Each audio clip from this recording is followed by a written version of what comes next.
오늘 말씀은 로마서 7장 13절부터 25절. 제목은 나의 속사람과 겉사람입니다. 모든 사람에겐 이중성이라는 것이 있습니다. 겉으로 보이는 것과 속에 숨어있는 것 말입니다. 자신의 속을 다 보여주고 싶다고 하는 그런 사람들조차도 이중 플레이를 할 때가 많습니다. 사람에겐 죄성이 있기 때문에 어쩔 수가 없겠죠. 얼마 전 탁구 신입생과 랠리를 하던 중 그분이 저에게 아내에게 화를 내지 않죠 라고 하더라고요. 제가 화를 내지 않는 사람으로 보였나 봅니다. 그런 사람으로 보였다는 것이 기분은 좋았지만 저를 모르기 때문에 한 말이겠죠. 탁구장에서 저의 모습과 가정에서의 저의 모습은 같을 수가 없겠죠. 직장에서 고분고분 생활한다고 해서 가정이나 친구들과의 만남에서도 그럴 것이라고 생각하는 것은 착각입니다. 모든 사람에겐 숨겨진 자아가 있습니다. 그 숨겨진 사람은 자기 자신도 모를 정도로 또 다른 자신입니다. 믿음의 조상 아브라함도 아내를 누이라고 2번이나 속이지 않았습니까? 믿음의 사람이라 부르기엔 부끄러울 정도죠. 아론은 백성들의 요구로 송아지 우상을 만든 후에 모세가 책망하자 금을 모아 불에 던졌더니 송아지가 나왔다고 했습니다. 이것 또한 이중성의 한 단면입니다. 죄로 인해 무너진 인간의 본성엔 이렇게 숨겨진 또 다른 모습이 존재합니다. 바울은 바로 그러한 점을 본문에서 기술하고 있습니다. 14절 우리가 율법은 신령한 줄 알거니와 나는 육신에 속하여 죄 아래에 팔렸도다. 우리가 거듭난 주의 백성으로 신령한 주의 이끄심을 받는다고 하더라도 육신에 속한 자이기에 육체의 죄로부터 자유할 수는 없다는 사실입니다.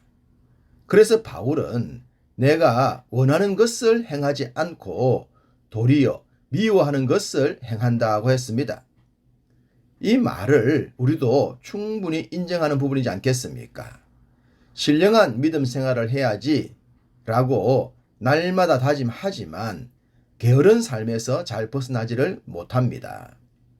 기도해야지, 성경 봐야지 하지만 이런저런 핑계로 미루다 보면 매번 똑같은 삶을 반복합니다.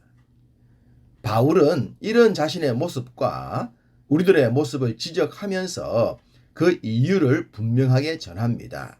17절 이제는 그것을 행하는 자가 내가 아니요 내 속에 거하는 죄니라. 우리 속의 죄, 그놈이 문제라는 겁니다. 구원파라는 이단은 이 죄의 문제를 어떻게 설명합니까? 이미 우리가 구원을 받았기에 어떤 죄를 짓더라도 구원을 받는다고 합니다. 그러니 범죄로부터 자유하라고 합니다. 앞으로 지을 죄까지도 용서받았기 때문이라고 말입니다. 범죄에 정당성을 부여하여 회개조차 하지 못하도록 만들고 말았습니다. 우리도 이런 착각에 빠지지 않아야 합니다. 아무리 우리의 구원이 완전하더라도 날마다 범하는 죄에 대해선 심각한 경계심을 가져야 하기 때문입니다. 그리고 원하지 않는 죄를 범했을 때에는 바울과 같은 고백을 해야 하는 것입니다. 구원파처럼 정당화하지 않아야 합니다. 마치 심각한 죄를 범한 후에 미소 짓는 흉악범처럼 되지는 않아야 한다는 말입니다.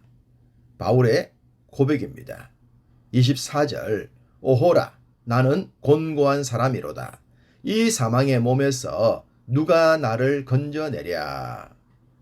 성경을 해석하시는 분들은 바울의 이 고백이 예수님을 믿기 전이냐 믿고 난 후냐에 대해서 의견이 분분합니다.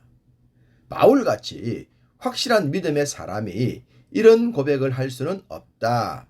그러니 믿기 전에 고백이다 라고 합니다.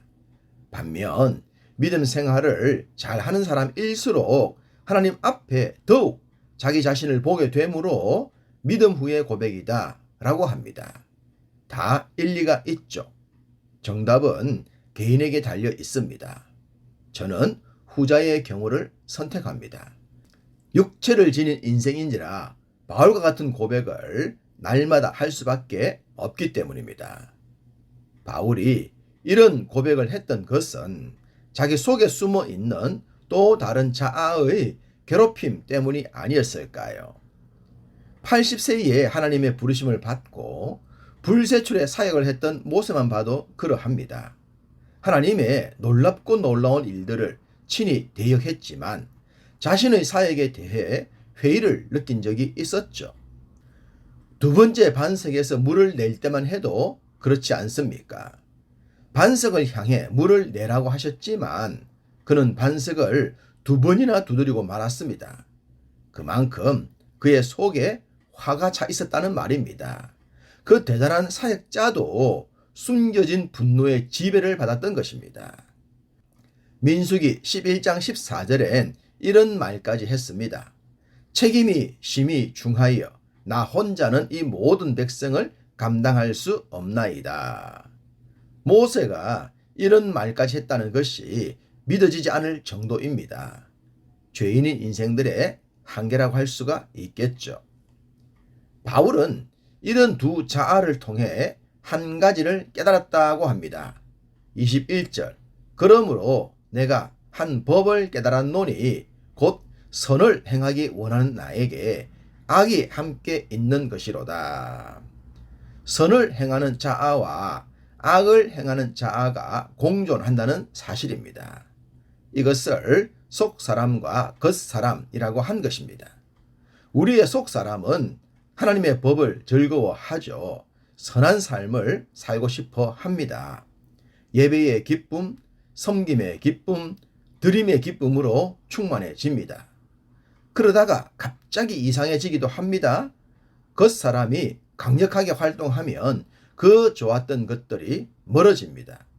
예배는 지겹고 섬김은 부담이며 드림은 아까워집니다. 주를 위해 헌신했던 모든 것들이 바보처럼 여겨지기도 합니다.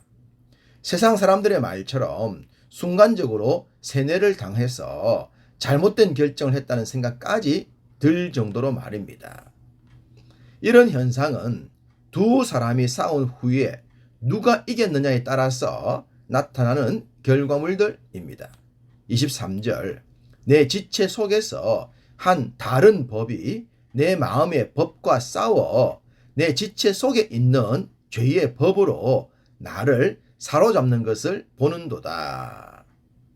몸은 분명 하나인데 두 법이 내 속에 존재합니다. 선한 삶을 살고자 하는 법과 그냥 하고 싶은 대로 살라는 법 말입니다.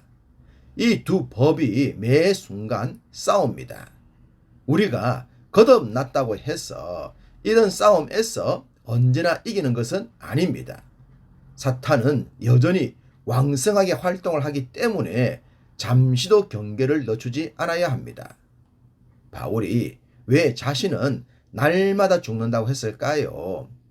자아가 살아있으면 육신의 힘으로 살 가능성이 높기 때문이죠. 모든 운동선수들이 반드시 듣는 말이 있습니다. 힘을 빼라는 겁니다. 힘이 들어가야 잘할 것 같지만 힘을 빼야 잘 됩니다. 그래서 힘 빼는데 3년 걸린다고 하지만 아마추어들에겐 10년도 더 걸립니다. 바울도 예외가 아니었기 때문에 날마다 죽는다고 했고 죄인들의 괴수라고 했던 겁니다. 그만큼 우리 속의 또 다른 자아가 우리를 강력하게 지배하려 합니다. 그렇지만 이런 비밀을 알게 되었다는 것이 감사라고 바울은 고백합니다. 우리가 우리의 연약함을 고백하고 그 연약함에서 강한 주님이 드러나는 것, 그것이 진짜 감사이지 않겠습니까? 오늘도 속 사람이 강건하여 승리하는 그런 날 되시기를 간절히 소망합니다.